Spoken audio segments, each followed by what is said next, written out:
Warning: these social media platforms may be hazardous to your health. Censorship kills. Pain coming. This has been a PSA by Breaking Spectre.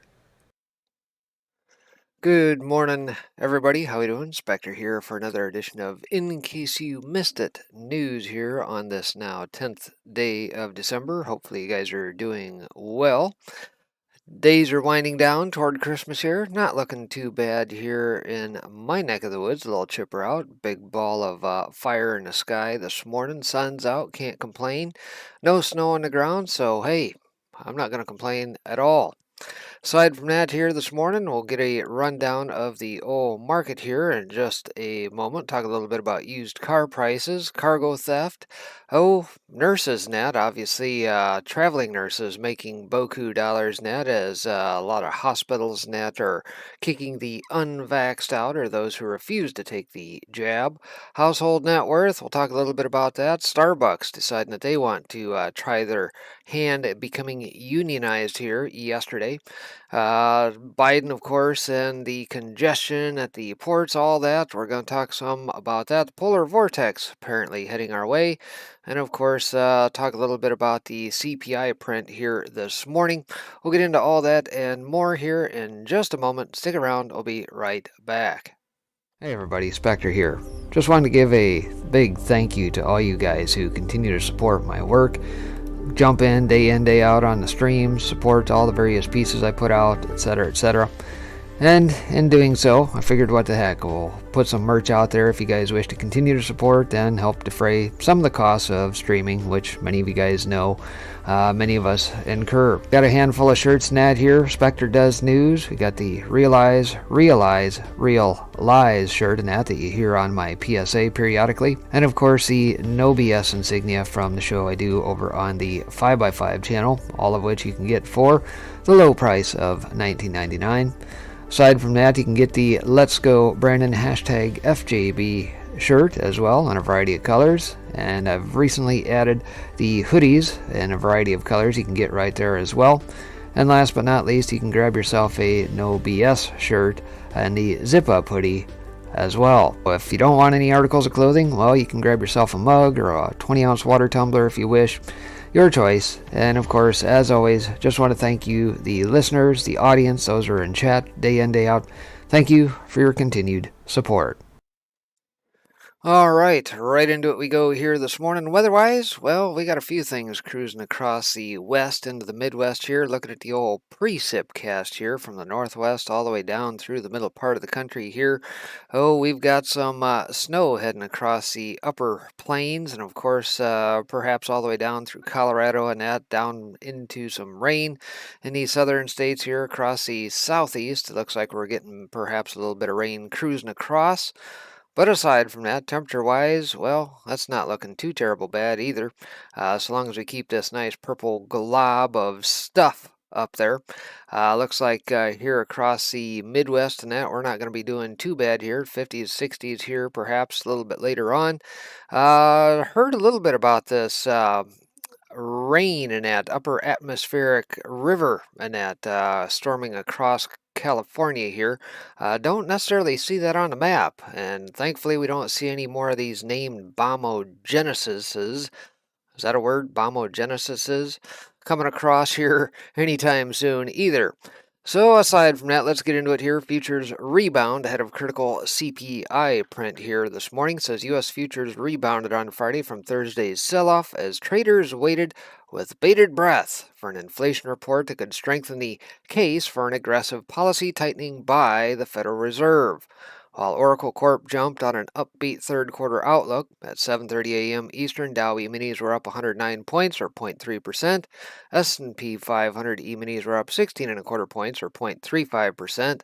Nasdaq 100 E-minis were up 53.5 points or 0.4%. Europe Stoxx 600 index paired on earlier decline, while a Bloomberg gauge of Asian airlines fell.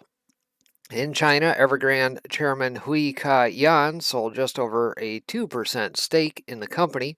And the same week, the property developer was officially labeled a defaulter for the first time. The dollar, treasury yields, and oil all advanced. And there we see the old graphic of the E-mini S&P futures here this morning. So shares of Oracle gained 11.2% in pre-market trading after posting forecast-beating results for the second quarter, helped by higher technology spending from businesses looking to support hybrid work. Broadcom Inc. rose 7% as the semiconductor firm sees first quarter revenue above Wall Street expectations and announced a $10 billion share buyback plan. So aside from that, not much by way of headline movers here this morning on the market. So we'll jump down into the old snapshot. The S&P 500 futures up 0.2% to 4677 and change. Stocks Europe 600 down 0.4% to 474.88. Nikkei down 1% to 28,437 and change. Shanghai Composite down 0.2% to 3666.35. Brent futures up 0.4% to 74.69 a barrel. Gold spot down 0.3% to 1770.81 per ounce. US dollar index little change at 96.32, and euro down 0.1% to 1.1281. Some of the overnight news out of Bloomberg: already fighting economic fires on a number of fronts, China is rushing to clamp down on speculation in its strengthening currency before it gets out of control. The arrival of the Omicron variant has triggered a global rush for booster shots, but questions remain over whether it is the right strategy against Omicron. And the Biden admin aims to sign what could prove a very powerful economic framework agreement with Asian nations, focusing on areas including coordination on supply chains, export controls, and standards of artificial intelligence. Next year, Commerce Secretary Gina Raimondo said. A mouse bite is at the center of an investigation into a possible new COVID-19 outbreak in Taiwan. You believe that? This is after a worker at a high-security laboratory was confirmed as the island's first local case in more than a month. A mouse bite. Yeah, believe that. News squawk. Back in Asia still, Evergrande's Hui forced to sell part of stake in defaulted firm. Hui has 277.8 million Evergrande shares sold under enforced disposal. Asia stocks fall on renewed concerns over Evergrande and Omicron. And gold heads for worst weekly run since 2019 before inflation data. Back over to Europe. Heathrow offers bleak outlook as Omicron halts long-haul rebound. HSBC, JP Morgan, Deutsche Bank tell London staff to stay home. SocGen CEO takes over compliance after $2.6 billion in fines. Santander AM names Utrera as head of equities as Montero exits. And in terms of the U.S. calendar here today, 8:30 a.m. this morning, we got the November CPI year-over-year estimate of 6.8% versus a prior print of 6.2. Month-over-month estimate of 0.7, prior was a 0.9. November CPI ex food and energy year-over-year estimate of 4.9 versus a 4.6. Month-over-month estimate of 0.5 versus a prior 0.6. Also at 8:30 a.m., November real average hourly earnings year-over-year prior down 1.2%, revised from down 1.3%. Real average weekly earnings year-over-year prior was down 1.6%. 10 a.m., we got December University of Michigan 1-year inflation estimated at 5%, prior 4.9. 5 to 10-year inflation prior was 3%. Sentiment estimate at 68, prior was a 67.4. Expectations estimate of 62.5 versus a prior 63.5. And current conditions estimate at 73.5 versus a prior 73.6. So, pretty skinny day on the old calendar here. Next up, we'll see here, probably after the broadcast, is the University of Michigan print. Aside from that, jumping into some leftovers from yesterday, used car prices may never return to 2019 levels, says Cox Automotive. And if you've been with the broadcast here as of late, you know we've talked a lot about used car prices and the knock-on effect because of the chip shortages for new cars, jacking things way up. Says those holding off on purchasing a used car, expecting prices to come back down, might be in for a surprise. A new Cox Automotive report said used car prices may never return to pre-scamdemic levels. Philip Northard, Insight and Strategy Director at Cox Automotive, said used car prices show no signs in reversing as there is no tsunami of used stock on the horizon, and warned secondary markets that had lost around 1.4 million vehicles. He said prices might stabilize in mid-2022 as the market reverts to some normalization, but said a new benchmark for used vehicle values has been established and may never return to the pre-scamdemic levels. Northard said the lack of supply and snarled supply chains of new cars will, without a doubt, have a bearing on the sector for years to come. Northard said, back in July, we asserted that the used car market has never been more critical to the overall health of the automotive industry than it has been in 2021. The last few months have given more weight to this suggestion. While prices have now increased for 8 consecutive months, recent signs points towards a potential softening in the market. And while it remains a case that prices overall have continued to rise, the situation is becoming increasingly complex, with some models starting to see significant price decreases. Moreover, some figures we've observed are misleading, as it doesn't represent live market data where many models that saw an increase at the start of the month, which dropped off by the end. It's important to remember, in the final month of the year, that this is traditionally a slow period as retail activity slows ahead of Christmas. Prices are expected to drop in line with usual market cycles. So, current prices still reflect a high demand with a low supply market. With prices as they are, dealers are becoming increasingly cautious. But as the year draws to a close, they will require stock for the new year. So, prices are unlikely to drop significantly. We expect current market conditions to continue throughout first quarter 2022, and it's entirely possible that we are seeing a revised benchmark for the used vehicle. Mannheim's wholesale used car indicators showed that vehicle prices increased by 3.9% month over month in November. This brought the used car Mannheim Used Vehicle Value Index to 232.5, a new record high, a 43.5% increase from a year ago. And here we see the major uptick. Obviously, that has been kicking up since probably about maybe last year or so. Says the Mannheim Market Report said values saw weekly price increases decelerate and reverse over the course of November.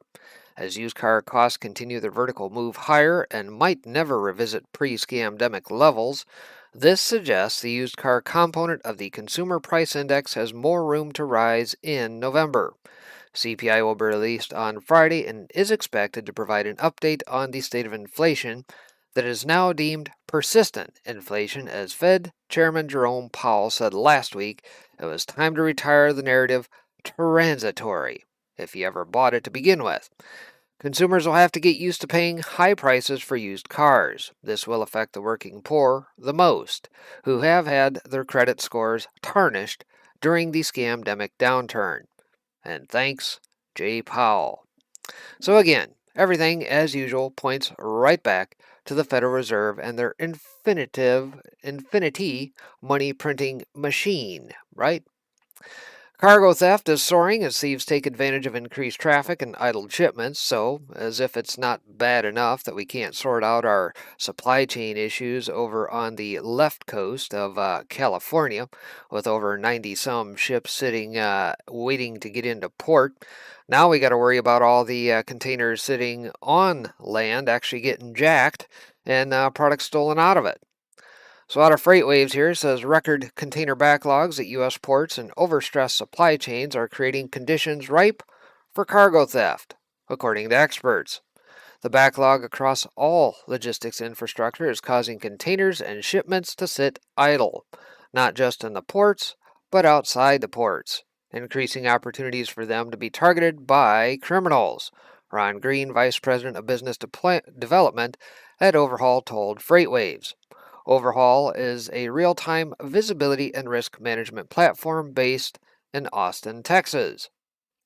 Says cargo that finally makes its way out of backlogged ports is being aggressively targeted by criminals eyeing containers filled with everything from home appliances and electronic goods to apparel and more. Union Pacific recently reported a rash of cargo container break-ins as shipments were being transported out of the ports of LA and Long Beach through downtown LA. J.J. Coughlin, owner of Corporate Security Solutions of Texas, said there's an old saying, freight at rest is freight at risk. Especially right now at places like the Port of LA. The trains come to the port and they take containers off of the ship and put them on the train. Then those containers are sitting for days on end and not moving, Coughlin said. Coughlin recently worked a case for an electronics company that had $1 million theft from logistics facilities around the Port of LA. Somewhere between the ship and the train, most likely on the train once it got there, the theft occurred, Coughlin said. It was most likely to do with sitting for a long time. With train shipments, freight moving from the West Coast or East Coast to places across the U.S. will sit idle on single-track railways in certain places. Based on railroad protocol, certain trains have to yield to the other trains, Coughlin said. A lot of times they might be in the middle of the desert, but they have to pull over and let this other train going in the other direction pass. Now, once again, they're sitting still and they get hit even out there. Not only does idle freight create more opportunities for thieves, it also complicates trying to protect freight in transit, according to Scott Cornell, transportation lead, crime and theft specialist at Travelers. Supply chain backups create more complexities around cargo theft too, when you have more of it sitting in more places, Cornell said. You also create more locations geographically where the thefts occur. You have a harder time pinpointing where you're going to see it and where you need to protect yourself above all other areas. So what's the theme out of all this here in recent weeks, folks? With all the looting and that out of electronic stores and various other stores all around the country and, being that you're not going to get prosecuted, thefts out of cargo containers, I guess crime pays. We have gone totally lawless now. Good job, Biden. All right. Aside from that, traveling nurses are tripling their salaries as hospitals struggle with national staffing crisis. And of course, they're victims of their own making because they follow stupid policies, right?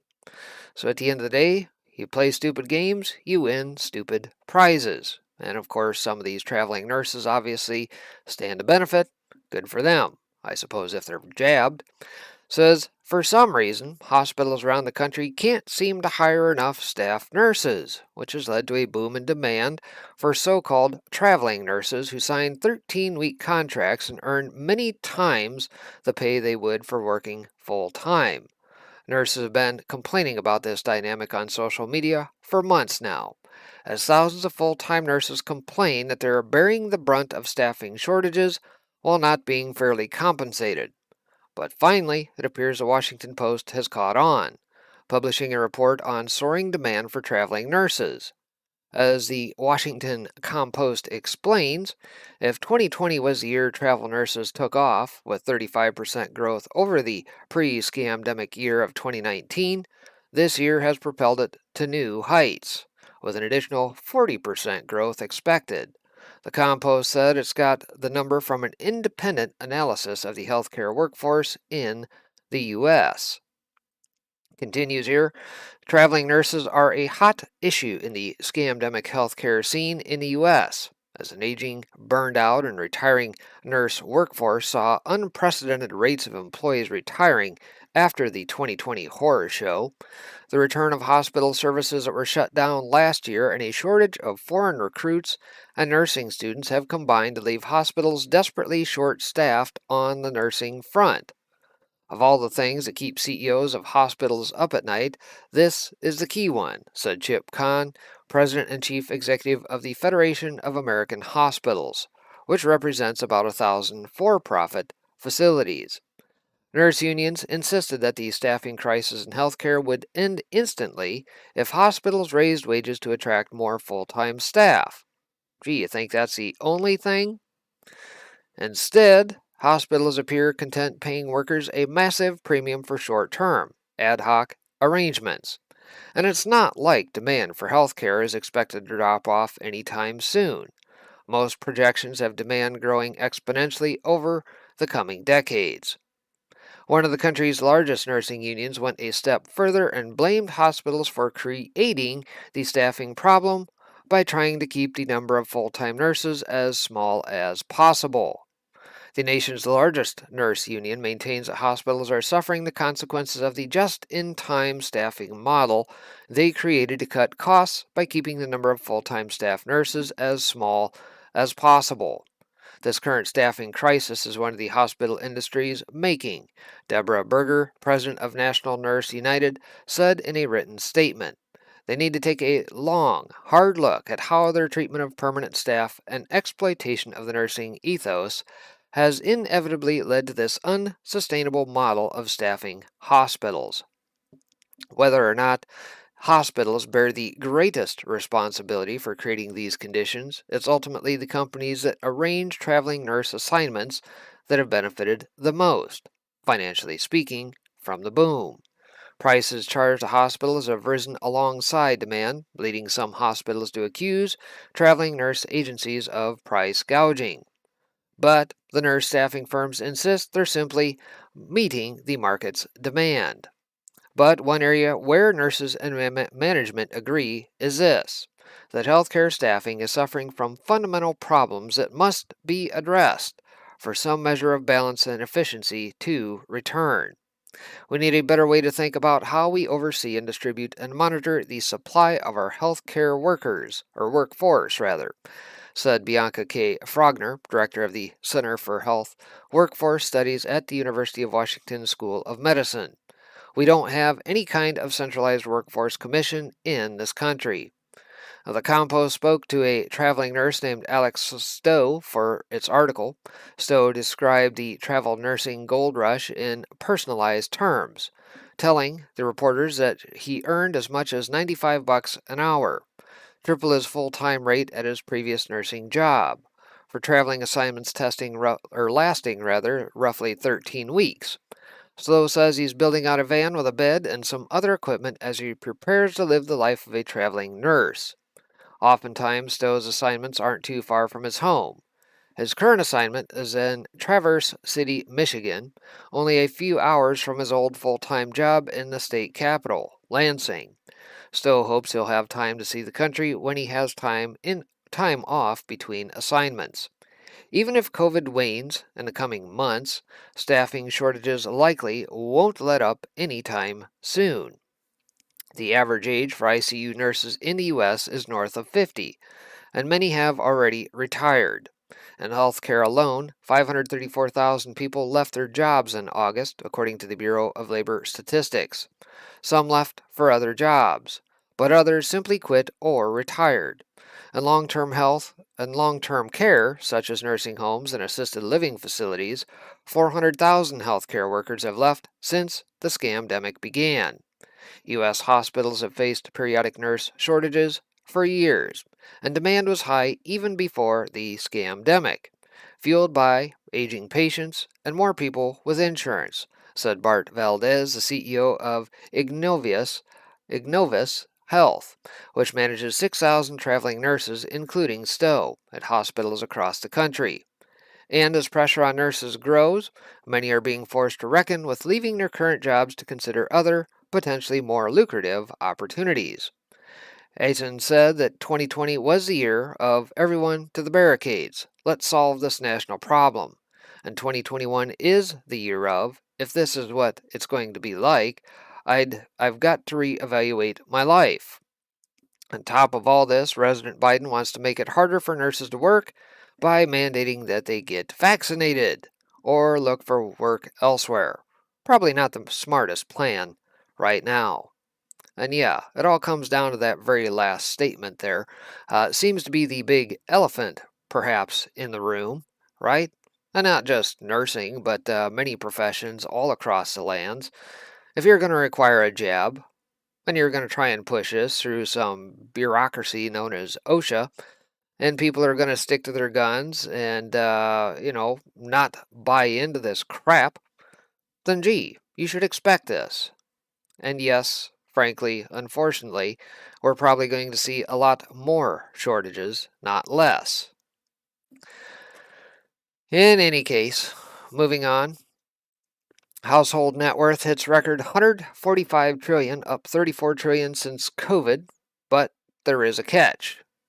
All right, so how many of you guys, raise your hands out there, have obviously become much, much wealthier in the last 2 years because of COVID? I'll wait for it. Says another quarter, another record high in 1%er household net worth.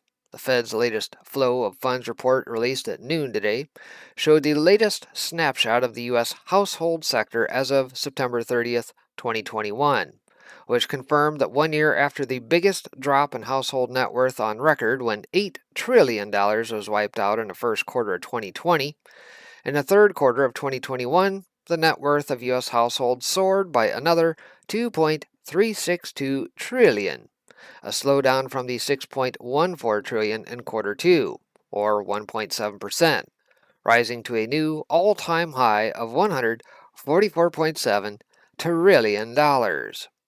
As has traditionally been the case, real estate, $36.8 trillion, and directly and indirectly held corporate equities at $46.7 trillion were the largest components of household net worth. Meanwhile, household debt was $17.6 trillion. And here we see that graphed out there: assets, liabilities, net worth, so on and so forth.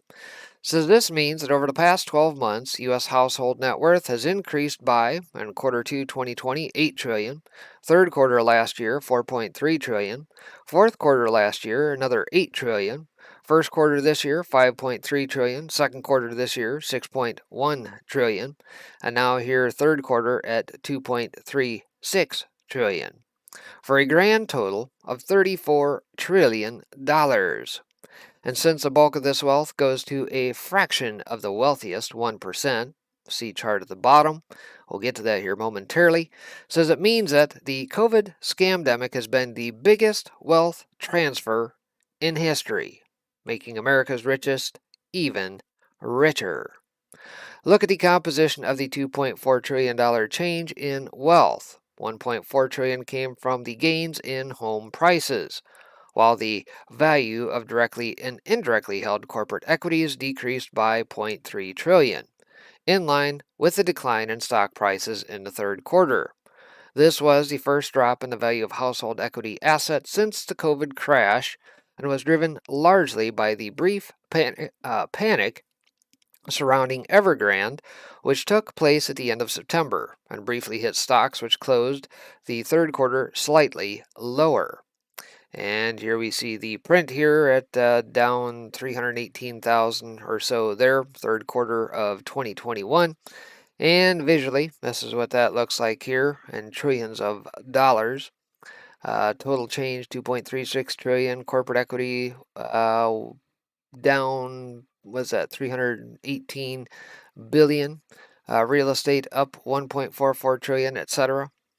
Says, of course, in addition to assets, liabilities also grew, and its third quarter 2021 household debt grew at a 6.2% SAR, a touch less rapidly than in the first half of the year. Home mortgages increased by 7.8%, spurred by rising home prices and sale activity, and non-mortgage consumer credit increased by 5.3%, as credit cards, auto loans, and student debt all increased. And here we see that on said charts, debt growth by sector there. Says non-financial business debt grew at a rate of 3.9%, reflecting continuing growth in commercial mortgages, non-bank loans, and corporate bonds, and a decline in non-mortgage depository loans. Federal debt edged down by 1.3%. State and local debt increased 1.7%. As GDP continues to grow, the ratio of non-financial debt to GDP edged down a bit further. In the second quarter of 2020, the ratio had spiked, driven by the drop in GDP, and the expansion in federal debt related to the fiscal stimulus. That's right, give me my stimmy, right? Says looking at the various components of non-financial business debt, non-mortgage depository loans to non-financial business decreased $100 billion in the third quarter. Contributing to the decline was the continued forgiveness of many loans extended under the Paycheck Protection Program, the PPP. In contrast to non-mortgage depository loans, corporate bonds, commercial mortgages, and non-bank loans continued to increase. Overall, outstanding non-financial corporate debt was 11.4 trillion. Corporate bonds at roughly 6.7 trillion accounted for 59% of the total. Non-mortgage depository loans were about 1 trillion, and other types of debt include loans from non-bank institutions, loans from the federal government, and commercial paper. So, anyway, bottom line is how much of that did you actually feel? And of course, this is pretty telling here, this last graph, the distribution of U.S. household wealth. Obviously, you can see that this is increasing over time. Top 1% gaining, I don't know, I guess, or let's see, probably gained from the beginning here. Tough to read, but obviously they've picked up. The top 10% have also picked up. The 50 to 90% have picked up, and the bottom 50%, they've really had the squeeze put on them. And a closer look at the percentile breakdown there as well. Lots of pretty graphs. Bottom line, the data underscore how the government's fiscal scramble to speed up the economic recovery, paired with the Fed's continued ultra-easy monetary policy, have helped to protect and grow the wealth of the richest Americans, those who own assets and who have seen their net worth hit an all-time high, unlike the bottom 50% of Americans who mostly own debt. Yeah. So there you have it. Time to end the Fed. Time to end fiat currency. Let's get back to sound money, period. So yesterday, while all the shenanigans were playing out, apparently Starbucks decides that they want to try and unionize, and here we see some of the results of that here. So at least one Starbucks store in Buffalo wins vote to unionize. Workers at one Starbucks store in snowy Buffalo have succeeded in winning a vote to form a union at the corporate-owned store, making it the first Starbucks with a unionized staff in the United States. The NLRB, which is supervising the votes, said Thursday afternoon that workers voted 19 to 8 in favor of a union at one of 3 locations in Buffalo. The board is still counting votes for the last store. Meanwhile, a vote at a second store failed, with workers voting 8 to 12 against unionization.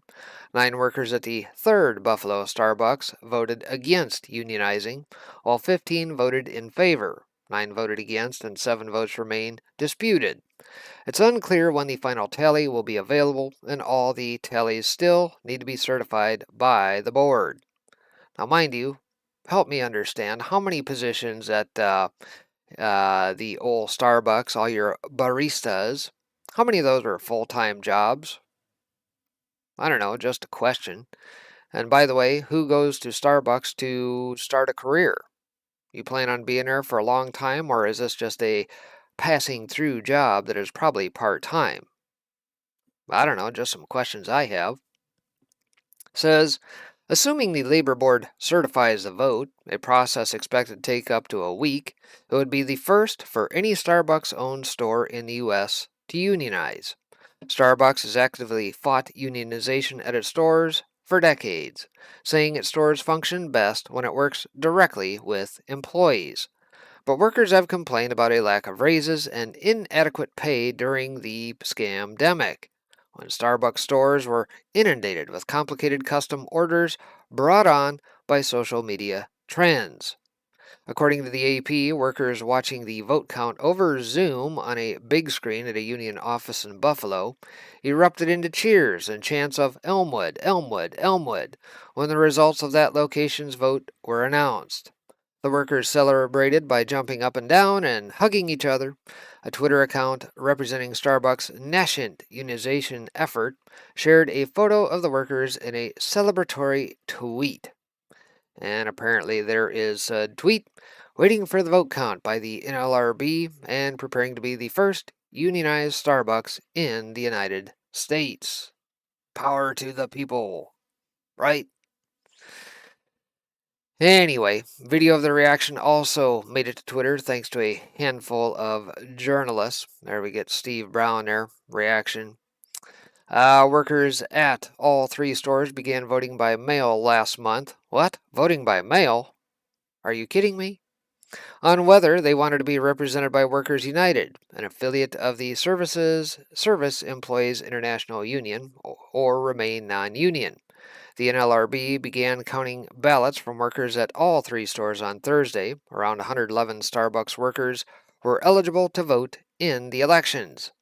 Per the AP, yes votes at all three locations could accelerate unionization efforts at other Starbucks stores in the U.S. Already, 3 more stores in Buffalo and a store in Mesa, Arizona, have filed petitions with the Labor Board for their own union elections. Those cases are still pending.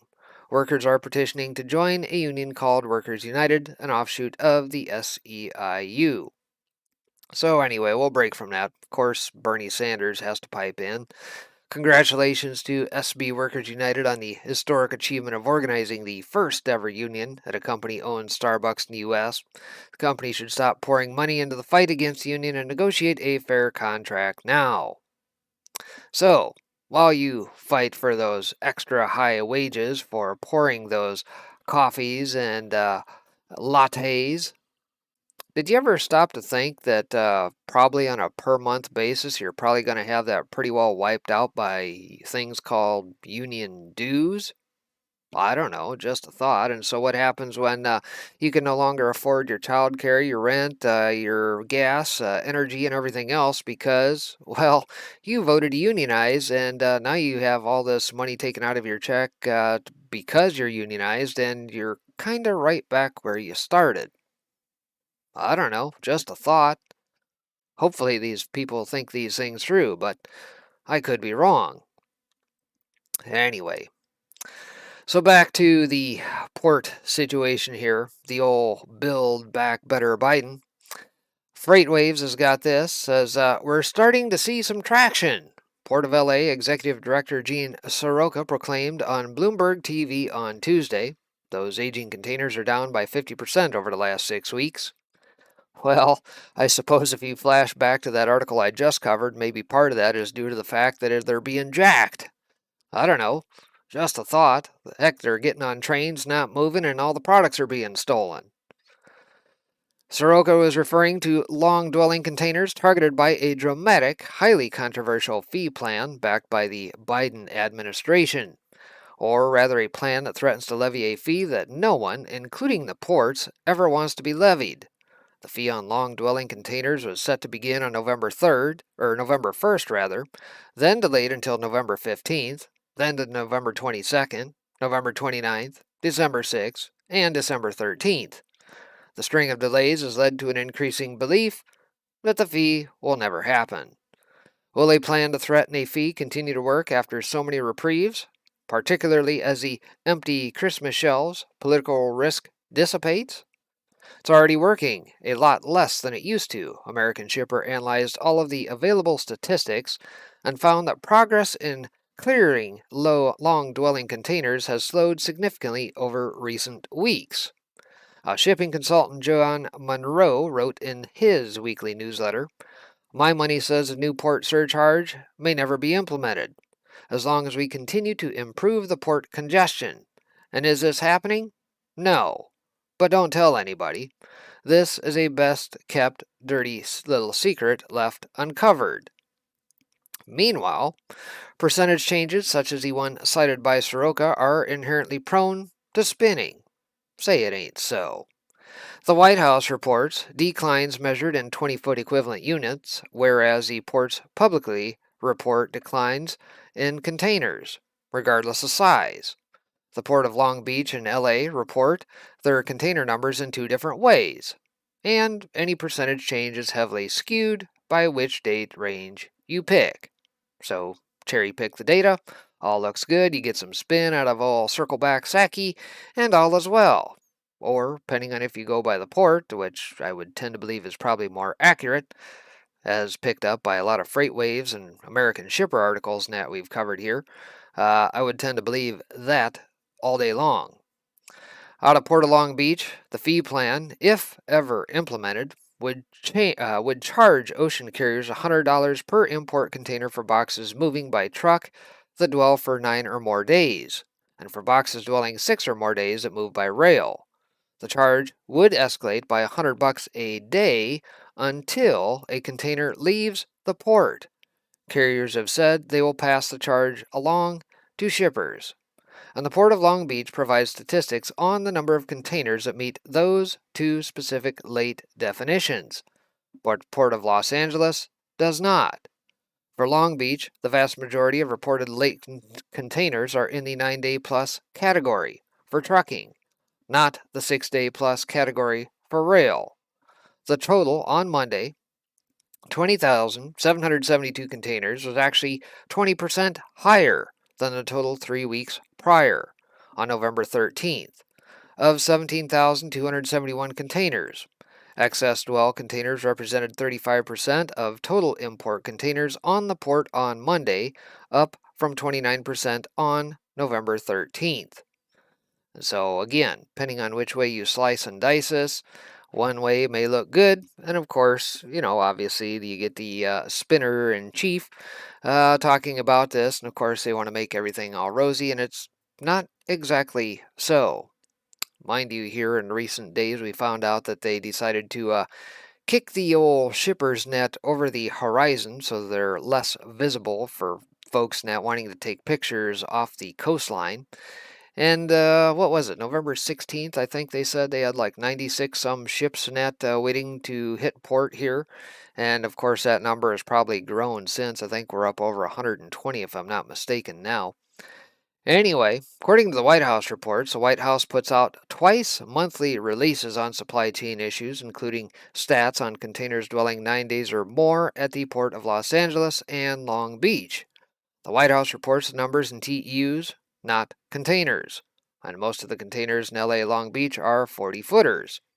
On November 29th, the White House reported that the number of long-dwelling containers in the two ports was 75,000 TEUs, a week-on-week drop of 7% from 81,000 TEUs on November 22nd. The ports of LA and Long Beach reported a combined 45,458 containers dwelling 9 days or more on November 22nd and 44,919 on November 29th, representing a much smaller week-on-week drop of 1%. So there you have it, folks. It's all about the spin. Bottom line, how do your store shelves look? Does it look like products are making their way to your shelves in whatever part of the country you're in? I mean, that's the real gauge. Your eyeballs, right? Who cares what the hell these spinner-in-chief says? On top of that, we've talked quite a bit about energy, and here recently we said that perhaps we may have some above average days and temperatures here, but now apparently that's not good enough, so they got to whip up a storm system apparently, and voila, here we go. Potential polar vortex event could spark bullish reversal in natural gas. Gee, I wonder how they do that exactly. It seems we had this play out last year about this time, and kind of wallop Texas there for a little bit. Mind you, last year about this time, we were also pretty well energy independent. We had a lot of predictions that said 1 year ago that, hey, we were going to be in for perhaps an above average temperatures for the season. And then voila, all of a sudden we get this bombogenesis or some sort of polar vortex shoot right on down. And wouldn't you know, natural gas prices go through the roof. And voila, here we are yet again, same playbook. Since mid-October, U.S. natural gas futures have been beaten down 40%, as a narrative of colder weather and tight supplies quickly flipped and crushed bullish traders. As the Northern Hemisphere winter is less than 2 weeks away, new weather models, mind you, models, predictions, suggest significantly colder temperatures could return for parts of the U.S. later this month into early 2022. Meteorologists at private weather forecasting firm BAMWEX expect a bullish setup for natural gas futures. They say the narrative is flipping from warmer weather to the complete opposite as an Arctic polar vortex could plunge parts of the U.S. into a much colder weather pattern in January than today's currently mild above trend temperatures. Natural gas futures guys trading? Hey, we got billions of dollars at stake here. Who do we need to call to whip up a weather system here? Hello? Anybody know how to do that? Just saying. Seeing an interesting pattern developing ahead leading up to Christmas and into early January 2022 as higher pressure looks to finally re-establish towards Alaska and the North Atlantic, pushing cold from the Arctic down into the U.S. after a record warm start to the month. Says if the MJO, the Madden-Julian Oscillation, can continue to progress through Phase 7 into 8, and possibly into 1, mid to late December, this can also increase the potential for a polar vortex displacement event, sending more consistent cold air deeper into the U.S., a big risk to watch for the energy markets ahead, Kirk Hinz, the chief meteorologist at BAMWEX, noted. Now, BAMWEX outlines how BAMWEX outlines how this could be the time to find a long entry into the natural gas futures, or as they put it, long UNG. The United States Natural Gas Fund, the LP ETF. The reasoning behind the play is quite simple. Long UNG equity, why? Polar vortex January 22 northeast. Front month in G1, 40% drawdown in 6 weeks. Things can change on a dime, but the setup is very good in our view. When you got a nice, healthy capitulation puke ahead of this kind of possible shift typically leads to a drama reversal, a seasonal pattern, GFS, Global Forecasting System, pointing to an increased probability of polar vortex disruptions. Decent chance forecasts suddenly get significantly colder to end December and open up 2022. And of course, much of the street got caught very long in September, anticipating a brutally cold winter, along with supply risk. Then came above average temperatures, and then the flush exit. Now a polar vortex, according to BAMWEX. So yeah, basically the futures traders probably lost their tails on any sort of future contracts because, hey, we've had this warm weather. Well, Wall Street can't have that. Now can we? We got to recover those losses. Natural gas traders should carefully monitor temperature forecasts and heating degree day estimates for the U.S. to gauge future energy demand. Natural gas futures have found support on an upward sloping diagonal trend line. Bloomberg reported earlier this week that traders were buying the dip as in the prospects of colder weather later this month. And looking across the Atlantic, colder weather and tight supplies sent Dutch natural gas for next month, the European benchmark, over the 100-euro mark and near all-time highs. So obviously we've got a little disparity between the EU, UK versus the US in terms of natural gas here.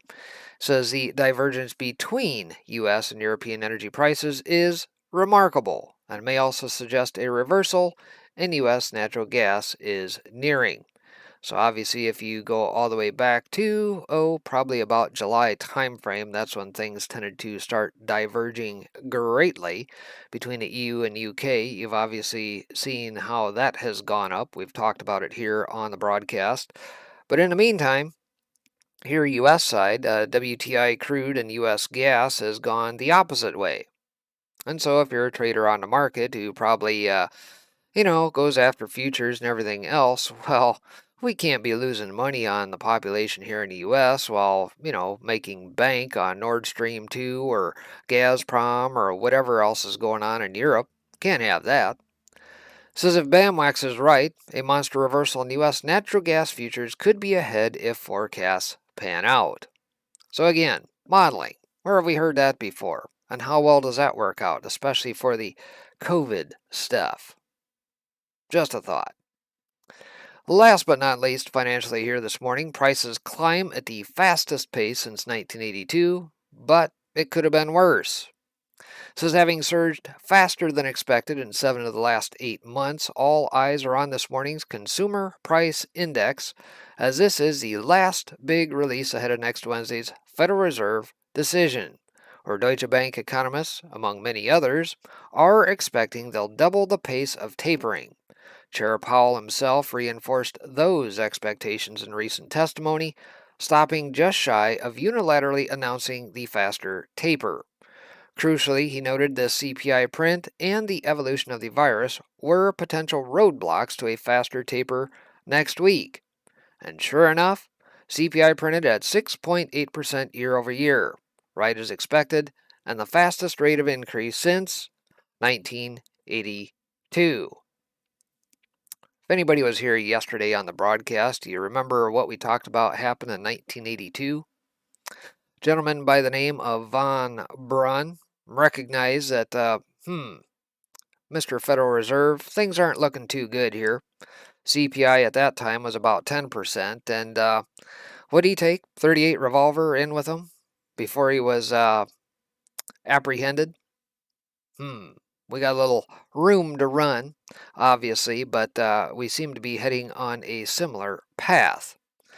Core CPI, stripping out everything you spend money on every day, rose at 4.9% year over year, its highest level since 1991.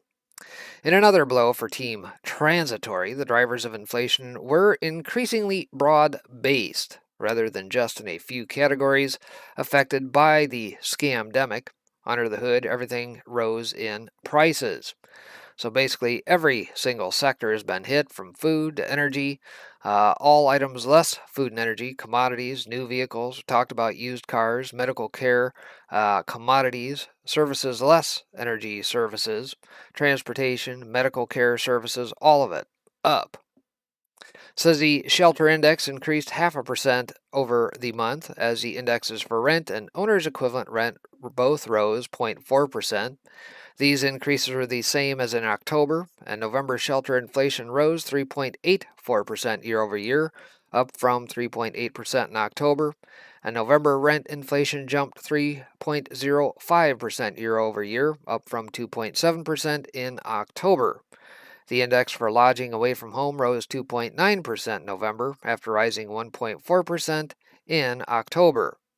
So bottom line, if you want to stay at a hotel, well, you're just going to pay a little bit more for that, and of course you've got all the local and state taxes on top of that, and is it any wonder why the RV industry is through the roof?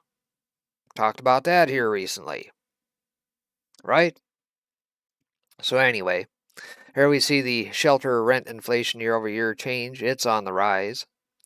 Vehicle indices also continued to rise in November. The index for used cars and trucks rose 2.5% over the month, the same increase as in October. The index for new vehicles rose 1.1% in November after a 1.4% increase in October. On the rise seems to be the theme here. The index for household furnishings and operations increased in November, rising 0.8%, the same increase as in October. The apparel index rose 1.3% in November after being unchanged in October. The index for airline fares turned up in November, rising 4.7% after declining in recent months. Again, put one in the win column for the RVs. Who the hell wants to board a plane when your fares net are going through the roof? Fed fund futures were fully pricing in a rate hike by the June meeting, alongside more than 70% chance of one by the May meeting, and almost 3 full rate hikes priced in by the end of 2022.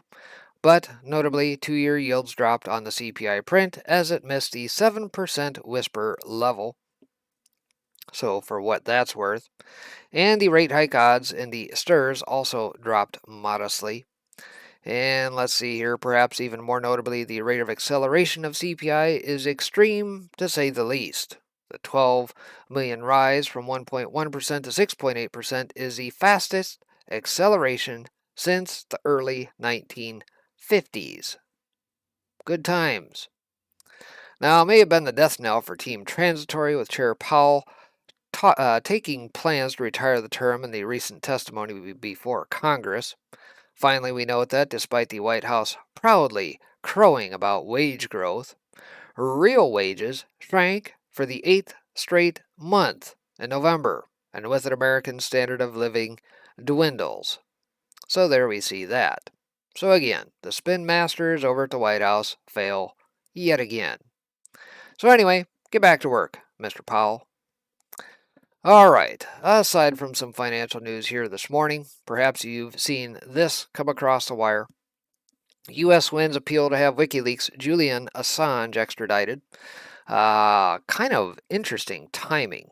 And I went back through some old Q posts and that to see if there were any 2, 3, 4 year deltas, things of that nature. It seemed to match. Didn't see anything very standoutish, but saw someone post somewhere here recently that perhaps a January time frame would have been a time. So I don't know if that necessarily lines up per some of the older posts. May have to take a gander at that here again later on. But timing is very sus. The United States on Friday won an appeal in London's High Court to have WikiLeaks founder Julian Assange extradited to the U.S. to face espionage charges. A British appellate court opened the door for Assange, 50, to be extradited after overturning a lower court ruling that his mental health was too fragile to withstand the U.S. criminal justice system. The lower court judge had released a U.S. request in January to extradite Assange to face charges over WikiLeaks' publication of secret military documents a decade ago, saying he was likely to kill himself if held under harsh prison conditions. In its appeal, the U.S. government argued Assange had no history of serious and enduring mental illness. U.S. authorities told the British judges that Assange could serve any U.S. prison sentence he would be given in his native Australia if they agreed to extradite him. It says American prosecutors have indicted Assange, or have indicted rather, Assange on 17 charges, including breaking a spying law and conspiring to hack government computers. Assange's lawyers have long argued he was acting as a journalist as entitled to his First Amendment protections of freedom of speech for publishing leaked documents that exposed U.S. military wrongdoing in Iraq and Afghanistan. The charges bring up to 175 years in prison, but U.S. lawyers have argued the longest sentence ever imposed for this offense is 63 months. Mind you, think of who is in charge here or at the helm, and perhaps they would like to make an example of somebody like Assange, and think of what that does for the freedom of press in this country besides, which, by the way, if you get the opportunity today, check out Glenn Greenwald's piece on this. He was out with it pretty rapid fire after this decision was made. It says Assange is currently being held at London's high-security Belmarsh prison. He was arrested in April 2019, hauled out of the Ecuadorian embassy in London after his political asylum was revoked. His lawyers are likely to appeal the London High Court's latest ruling. So there you have it, a quick and dirty out of the New York Post. The Zero Hedge version of the article is a little bit more extensive, does have some of the court docs in that as well. And again, Glenn Greenwald's got a great piece out there. He's been an advocate, obviously, for Assange as well. I encourage you to check those pieces out today as well. YouTube slaps age restriction on video about victims of socialism. Interesting piece out of PJ Media here today.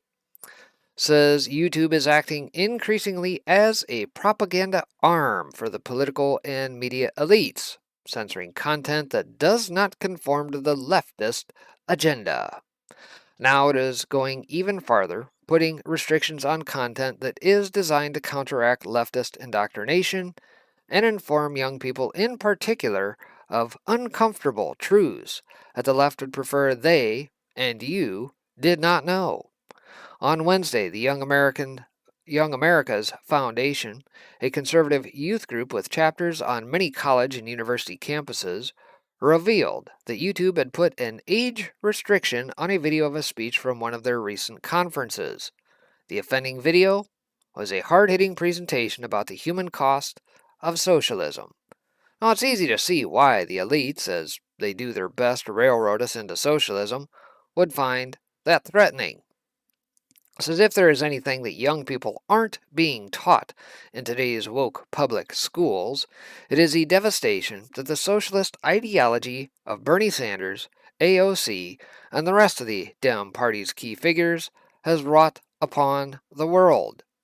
And so, at the YAF's recent Exposing Communism seminar, George Harbison, a writer, speaker, and conservative activist, gave a presentation entitled The Victims of Socialism. Now, to be sure, some of Harbison's presentation is disturbing stuff. Images of people suffering in gulags, or being summarily executed, or starving as a result of socialist economic policies. We see the piles of the skulls of those who are executed for the cause of social justice, and other images of the abject misery that socialism inflicts upon human society. Harbison, meanwhile, offers a precise, sober, and meticulously documented narration that ties the images together and makes it clear that socialism is not, or should not be, an attractive political option for anyone today. And I guess I'll pause there and think of a recent Pew research poll that highlighted the fact that kids today tend to view socialism in a positive light. And why do you suppose that is? Think it has anything to do with our indoctrination centers? Of course it does. So that's not the sort of messaging YouTube wants the peasants to hear. So shortly after Harbison's video was uploaded onto the platform, YouTube sent YAF a message. We have reviewed your content and determined that it may not be suitable for viewers under the age of 18. We age restrict content when we don't think it's suitable for younger audiences. This means it will not be visible to users who are logged out, are under 18 years of age, or have restricted mode enabled. Haha, thank you, YouTube. Thank you for looking out for us. Well, of course, we don't want to tender youth learning that the gift bag of taxpayer-funded goodies that their political heroes are offering them comes with a very serious catch, or that the policies of those heroes have all too often historically led straight to totalitarianism and mass government-sponsored murder. That might make them reluctant to vote for Democrats, and we can't have that. Now, can we? YAF's response was trenchant, striking right at the heart of YouTube's hypocrisy. YouTube has censored our Victims of Socialism video, stating it is not suitable for children. Meanwhile, content featuring drag queens and transgenderism is available on demand to viewers of any age.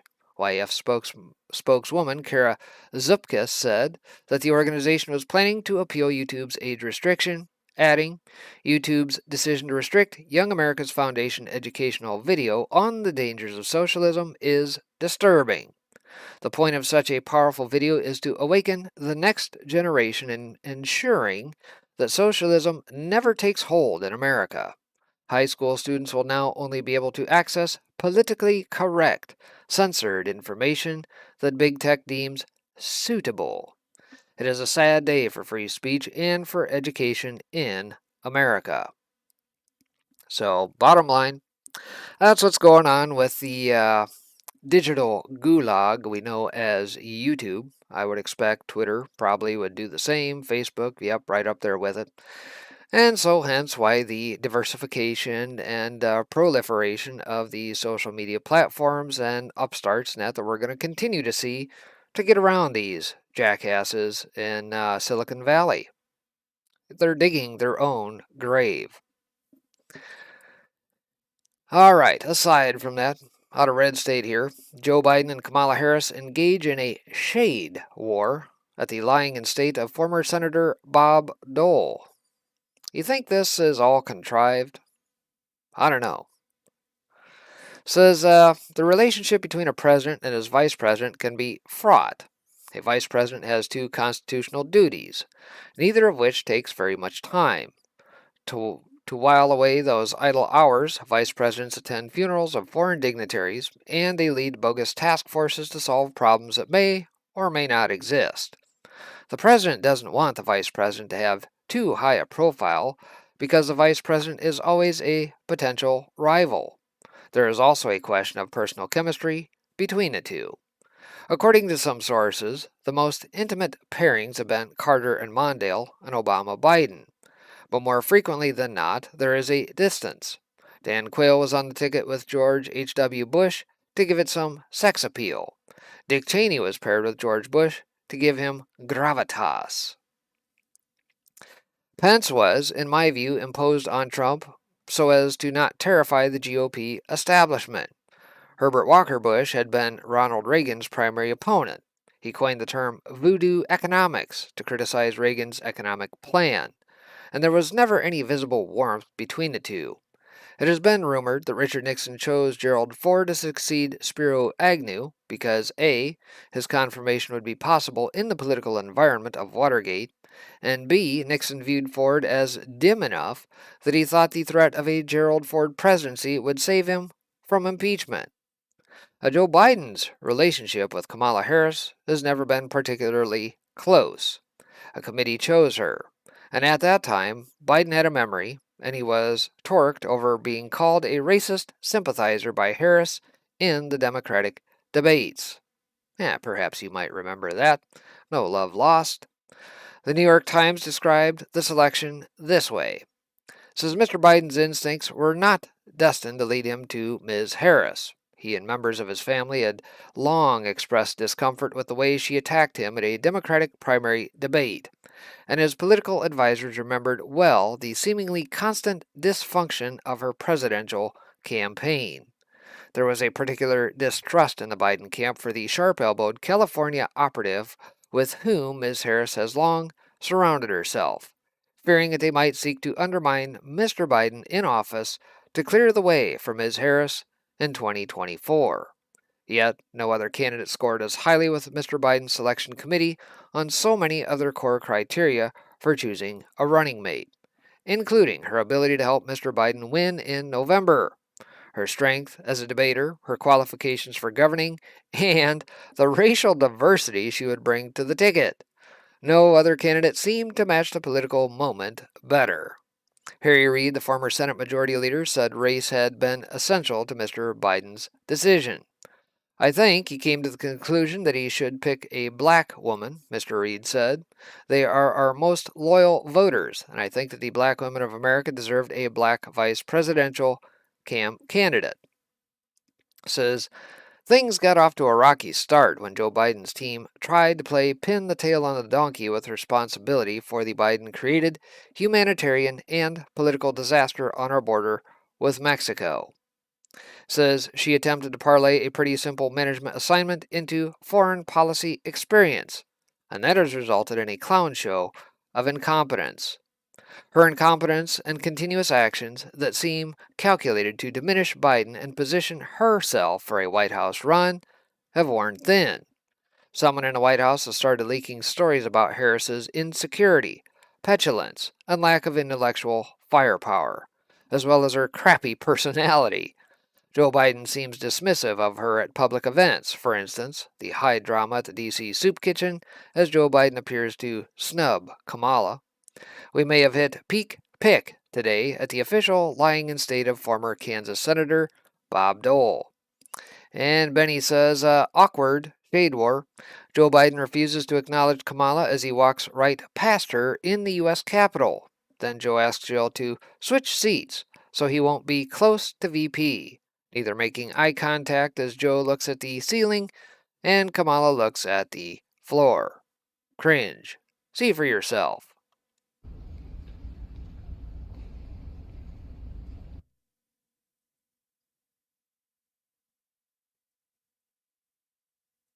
And apparently this is going to buffer all day long, so we'll forego that. Anyway, the text on the tweet, we just covered that. It says, exactly what happens. Joe finds himself standing next to Kamala. He whispers to Fro Dr. Professor Jill, and they switch spots. Then comes the uncomfortable staring around the room and up at the ceiling. On one level, this is amusing. Biden's staff and Harris' staff are nearly at the point of drawn knives. Biden probably doesn't trust Harris and doesn't want to be seen with her. She already knows she will not win the 2024 Dem nomination by acclamation. But, on the other hand, we have a demented knucklehead in the Oval Office. You have a Veep who is little more than a, well, social climber. That's it. A social climber, and has little to no interest in her duties. If there was ever a time we needed a president and vice president in sync, it is now. Moreover, we face challenges from China, Russia, Iran, and basically everyone else who can perceive our weakness. Things will only get worse. So there you have it. Apparently, a little bit of cold between the two, barely acknowledging one another, but who cares? Last but not least on the morning, we get this piece out of RT. Says, F him. Trump rips former ally Netanyahu for disloyalty. Interesting. Says, former U.S. President Donald Trump tore into his ousted Israeli counterpart, Benjamin Netanyahu, in a series of interviews, using an expletive and accusing the former prime minister of betraying him. Says journalist Barak Ravid conducted several interviews with Trump for his book, Trump's Peace, The Abraham Accords and the Reshaping of the Middle East, during which the 45th president had very strong words for his ex-ally. Trump's comments were revealed by Ravid and Axios on Thursday. I liked Bibi. I still like Bibi, but I also like loyalty. The first person to congratulate Biden was Bibi.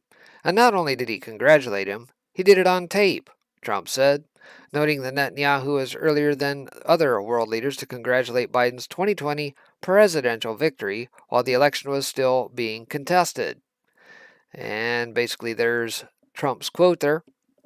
It says Trump complained that not only did Netanyahu congratulate Biden before the ink was even dry, he also claimed on tape to have a great friendship with Biden, a claim Trump disputes.